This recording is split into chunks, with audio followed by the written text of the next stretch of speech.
สบายดีหนึ่งในที่กับจอกหน่อย EP นี้ก็อยู่ที่สโมสรแขวงเนื่องจากว่าทางแขวงปซักเพิ่นได้ปาฐกถาวันสร้างต่างคณะบริหารงานชาวหนุ่มประชาชนปฏิบัติลาวครบรอบ71ปี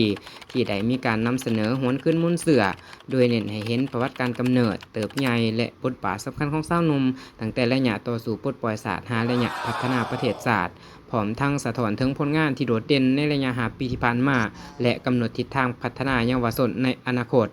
ซึ่งพิธีดังกล่าวนี้สหายห้องเลขาพักแขวงก็ได้เน้นให้ชาวหนุ่มทุกขันสืบต่อส่งเสริมมูลเสืออันดียึดมั่นแนวคิดมาร์กเลนินและแนวคิดไก่สนพรหมวิหารสร้างความสามัคคีและวินัยพร้อมนั้นก็เน้นให้ชาวหนุ่มกล้าคิดกล้าเฮ็ดกล้าเปลี่ยนแปลงพัฒนาตนเองอย่างหอบด้านเพิ่มพูนจิตใจรักษาและการพึ่งพาตนเองพร้อมขยายการร่วมมือสู่สากลซึ่งพิธีครั้งนี้เป็นเหตุการณ์ที่สำคัญในการปลุกระดมจิตสำนึกและพลังชาวหนุ่มให้สืบต่อมูลเสือเพื่อก้าวสู่อนาคตอย่างมั่นคงนั่นเอง